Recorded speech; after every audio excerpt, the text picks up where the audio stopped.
नमस्कार, आप देख रहे हैं न्यूज फ्लैश। मैं हूं आपके साथ नीतू शर्मा। न्यूज रूम लेकर आज फिर नए मुद्दे लेकर हम हाजिर हैं न्यूज रूम में। हमारे साथ है हमारे सीनियर जर्नलिस्ट दुर्गेश जी, जो हमें विस्तार पूर्वक बताएंगे कि आज के जो मुद्दे हैं उनके बारे में।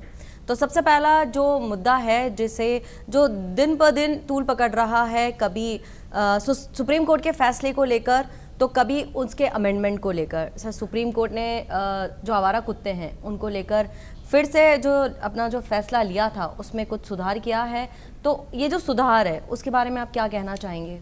देखिए, बहुत बड़ी समस्या है और हम लगातार देख रहे हैं डॉग बाइट्स की जो घटनाएं हैं वो लगातार बढ़ रही है। और इसी को लेकर जो है दिल्ली के अंदर जो जिस तरीके की घटनाएं हुई उसको लेकर दिल्ली सरकार जो है कोर्ट का खटखटाया था। अब उन्होंने दरवाज़ा, और उसके बाद जो है वो कोर्ट ने और सुप्रीम कोर्ट ने कहा कि भाई इनके लिए हम शेल्टर बनाएंगे और सारे जो गली के कुत्ते हैं उनको जो पकड़कर और शेल्टर होम्स में उनको रखने की बात कही थी। लेकिन अब इसके जो फिजिबिलिटी है कि नहीं है, ये देखने के लिए बहुत इंपॉर्टेंट मामला है। नगर निगम दिल्ली है या और भी जो इस पर्टिकुलर इनसे जो विभाग जुड़े हुए हैं, उनका कहना है कि 10 लाख कुत्ते करीब करीब दिल्ली के और एनसीआर में हैं।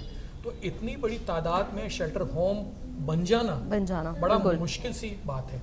तो ऐसे में ये एक बड़ा चिंता का विषय था।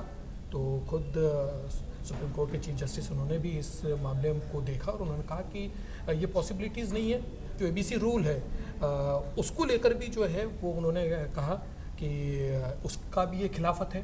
तो इस तरीके की चीज़ें नहीं होनी चाहिए। तो कुछ ना कुछ इसका मध्यम मार्ग जो है वो निकाला जाना चाहिए। तो देखिए, उनका जो है वैक्सीनेशन किया जाए, बिल्कुल उनका नसबंदी करा दिया जाए। अगर उनका टेस्ट भी किया जाए कि उनके अंदर रेबीज है या नहीं है। अगर रेबीज पाया जाता है तो फिर उसको शेल्टर होम में रखना चाहिए, बिल्कुल। और अगर रेबीज नहीं है तो उनका जो वैक्सीनेशन करके उसको वापस जिस जगह से उसको पकड़ा था उस जगह पर छोड़ दिया जाए।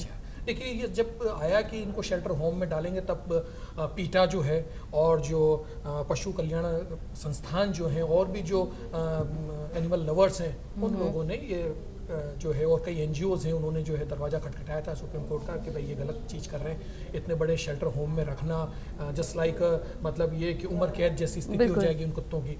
तो वो सारी चीज़ें देखते हुए उन्होंने बात रखी और उसके बाद कोर्ट ने भी जो है इन सारी चीज़ों को लेकर जो है वो सारी चीज़ों को देखा। और उसके बाद सब कुछ देखने के बाद उन्होंने कहा कि जिनके अंदर रेबीज़ हैं या जो आक्रामक हैं कुत्ते, जो डॉग बाइट्स जो की है और इस तरीके के जो आक्रामक जो डॉग्स हैं उनको जो है वो शेल्टर होम में रखा जाएगा। और दिल्ली नगर निगम को भी कह दिया गया है कि भाई आप शेल्टर होम भी बनवाएं। और उसके साथ साथ एक सबसे बड़ी बात है, केवल दिल्ली के लिए ये नहीं है। सुप्रीम कोर्ट ने कहा है कि भाई जब ये सारी चीज़ें पूरे देश भर में होगी, सारे स्टेट्स के जो चीफ सेक्रेटरीज हैं उनको लेटर लिखा जाए कि भाई इस तरीके से आप देखें कि मतलब जनता जो है उसको भी परेशानी ना हो और एनिमल्स के साथ भी क्रूरता ना हो। तो ये एक मध्यम मार्ग निकाला है। बिल्कुल सर, सुप्रीम कोर्ट ने भी एक मानवीय दृष्टिकोण को देखते हुए एक बीच का रास्ता निकाला। सर, अब मैं आपको लेकर चलती हूँ राजस्थान की राजनीति की ओर, क्योंकि कई सारे मुद्दे हैं वहाँ के भी जो मुझे लगता है कि समझना ज़रूरी है। मंत्रिमंडल विस्तार को लेकर चर्चाएं हो रही है राजस्थान की राजनीति में, तो इसके बारे में आप क्या कहेंगे? देखिए, बिल्कुल अब हम देखें जी, अभी तक जो है 6 सीटें अभी खाली है। देखिए, 15% का कोटा होता है। हमारे यहाँ 200 विधानसभा सीट हैं, उसमें से 15 यानी 30 अभी हमारे जो हैं वो मंत्रिमंडल में 24 टोटल अभी मंत्री हैं। तो अभी 6 का कोटा बाकी है। और चूंकि अब करीब करीब 2 साल सरकार के हो चुके हैं और अभी तक पॉलिटिकल नियुक्तियां नहीं हुई हैं आयोगों के, और भी जो पॉलिटिकल नियुक्तियां हैं वो होना बाकी है कि 2 ही कर पाए हैं वो। तो कई ऐसे लोग भी हैं जिनको भी खपाना बाकी है। अगर हम मदन राठौड़ की बात करें तो वो भी लगातार जो है वो केंद्र से संपर्क में है। उसके साथ साथ उन्होंने ये भी कहा था कि कुछ लोग जो हैं उनको हम संगठन में भी लेंगे। तो हो सकता है जो अंदर खाने से खबर निकल के आ रही है तो 6 मंत्री बनाए जा सकते हैं, लेकिन मुझे लगता है 6 की जगह 4 मंत्री होंगे और बाकी जो हैं उनमें से उनके परफॉर्मेंस देखी जाएगी। चॉइस में से उनमें से हो सकता है 1-2 का जो है वो मंत्रिमंडल चेंज भी हो या किसी को संगठन में ले लिया जाए। इस तरीके की कवायदें भी चल रही है क्योंकि लगातार मुख्यमंत्री जो हैं वो दिल्ली के दौरे कर रहे हैं। प्रधानमंत्री से उनकी मुलाकात हुई है, अमित शाह से उनकी मुलाकात हुई है, जेपी नड्डा से उनकी मुलाकात हुई है, BL सरोज से उनकी मुलाकात हुई है, वसुंधरा राजे का वहाँ जाना। और ये सारी चीज़ें जो बता रही है वो ये बता रही है कि पॉलिटिकल नियुक्तियाँ जल्दी जल्दी होंगी और मंत्रिमंडल विस्तार भी होगा। देखिए 1 तारीख से तो विधानसभा शुरू हो जाएगी। बिल्कुल सर। मुझे लगता है विधानसभा सत्र के बाद ये कवायद सामने होगी।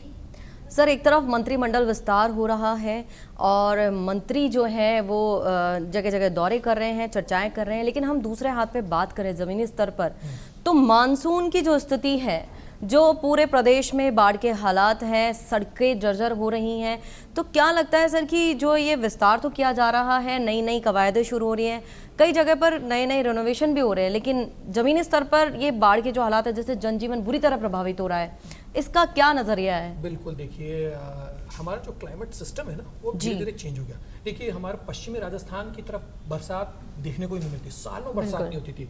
मैं बॉर्डर एरिया की बात कर रहा हूँ, जो जैसलमेर, बाड़मेर और उधर का जो एरिया है, वहाँ तो कई बच्चे जो है जवानी में जाके कहीं बरसात देखते थे, बिल्कुल सर, कभी पानी आता, इस तरीके की स्थितियाँ थी। लेकिन अब क्लाइमेट चेंज हो रहा है, क्लाइमेट चेंज हो रहा है, इसके कई कारण भी हैं।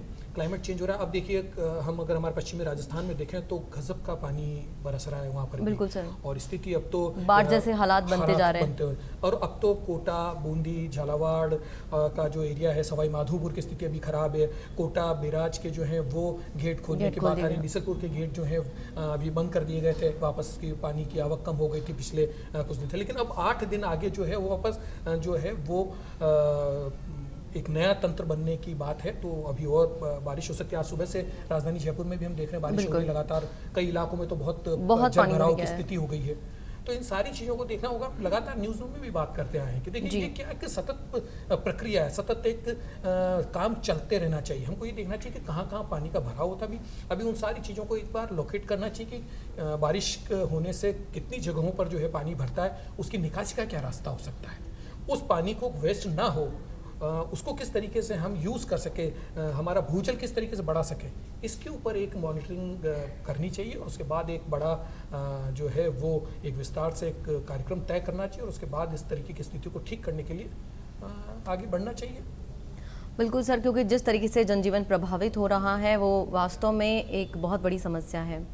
तो हमारे न्यूज़ रूम में आज हमने बात करी कुछ लेटेस्ट मुद्दों को लेकर के। कुछ ऐसे मुद्दे हैं जो जिनकी बात हम हर रोज़ करते हैं, क्योंकि वो हमारे जीवन से जुड़े हुए हैं। हमारे जो दर्शक हैं उनकी कहीं ना कहीं हमारी आपकी जो बात होती है वो न्यूज़ रूम में हम रखते हैं। तो ऐसे ही नए मुद्दों के साथ फिर मुलाकात होगी न्यूज़ रूम में। नमस्कार।